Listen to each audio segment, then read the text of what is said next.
If a picture is worth 1,000 words, which ones do you pick? Two Ohio University professors are starting a conversation on sustainability through creativity and Canvas. Professor of Art John Sabraw and Professor of Environmental Engineering Guy Riefler joined forces to combat Ohio's polluted streams. The transformation has coined the phrase, toxic art. That aspect, the environmental activism, that is what drives most of the work that I've been doing for the last 10 years.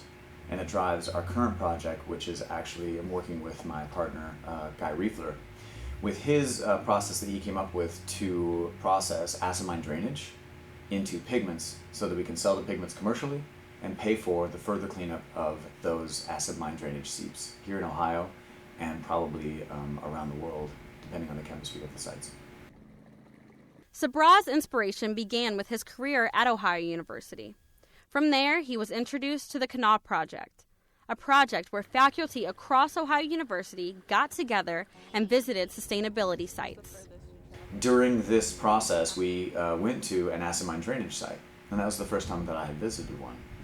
And one of them was very orange, and one of them was very white. And I was like, what is this stuff? So they were explaining what acid mine drainage is. And when they said it was iron oxide, I was like, well, those are things that I use all the time. So looking at this color, I was like, we could pull this out and make paint out of it. And they said, well, it's funny you should say that, because there's this guy whose name is Guy, and he's an environmental engineer, and he's like trying to get this process to work. A few years later, an unlikely partnership was born. I quickly realized that an engineer alone wasn't going to solve this problem. So I went to the art department, and I was just kind of fishing around for somebody who knew something about paint and could help me identify, what are the good qualities in a pigment. And I ran into John Sabraw, and as soon as we met each other, we connected. And now, at this point, I really feel like without his involvement, nobody would know about what I was doing. The southern Ohio landscape is transforming. Coal mining was once the crown jewel of regional industry. Even though coal mining has faded, the environmental scars shine brightly in the orange-colored streams. What I've developed here is a process where we go right to the pollution source. We collect water coming out of the mine, and we intercept it. And before it reaches the stream, we're able to collect that water and treat it and separate the pollutants from it, and then release the cleaned water to the stream. Riefler and Sabraw's team currently focus on two main sites, one in Truetown and the other in Carbondale. It turns out that art and engineering have great chemistry. To express all the possibilities of what we're doing, there's an artist is really got the perfect skill set for that. And that was a real awakening to me. I really didn't know what an artist did until I met John. The Toxic Art Project has gained significant traction and attention. This project is creating a need to make artwork and sustainability more accessible. What we've done with the artwork is that it's managed to get people to realize that maybe there's a way for them to have more access to this kind of environmental safeguards themselves for their own area. And that's so valuable, it's so fantastic. These two worlds are coming together to produce pigments from the pollution and use them for painted pieces. The chemistry of the cleanup process, that's understood. But making something that's really, really commercially valuable out of it, that's the hard part. So we haven't cleaned up very much yet. The idea isn't to clean it up with our process right now. The idea is get to the point where we can clean it up en masse. Cleaning up pollution isn't the only chapter in their story. Sustainability plays a major role in this endeavor. This being an energy-intensive or chemical-intensive process, we're actually producing a product that we can sell and run the treatment system profitably so that it can be carried out without any other source of funding. But the process ends up being more than just a pretty picture.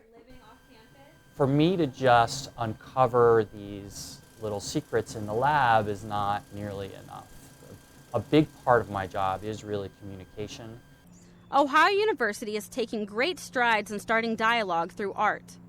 Professor and museum curator Andrea Frone explains how art helps advance conversation.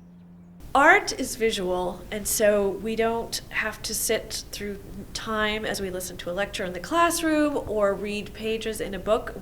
Art is visual, and so we look at the art, and then as long as amount of time we spend looking at the art, that's that visual comprehension that we take in through the sense of our eyes. So art can say a lot visually through that process. Frohn says that creative conversation is a valuable tool in corroborating change. Art can also move you. It can inspire you to make change. It can show you a new end result, which would be another reason to implement change. Through the collaboration of color and chemistry, Sabraw and Riefler are continuing to add more pigments to their palette. Just recently, Riefler began toying with different colors in the lab. He went to one of his undergraduate students and asked her if she could take the pigment they made and apply heat to it. And I came in and it was this bright, glowing red, really rich, beautiful color. So, you try a lot of things in the lab and 90% of them don't work. And this was just kind of, let's throw this in the oven and see what happens. And she produced something amazing. And as for Riefler, does this engineer fancy himself as an artist? No, I've got my eyes have really been opened as to what a skill set and how competent and amazing artists are. There may still be a long way to go before the glowing orange streams in towns like Chansey are erased from the landscape. If more people came together from the sciences, from the arts, from different disciplines, and looked at these larger issues, that the kind of speed and the kind of effectiveness at which we could address sustainability issues would be absolutely exponential.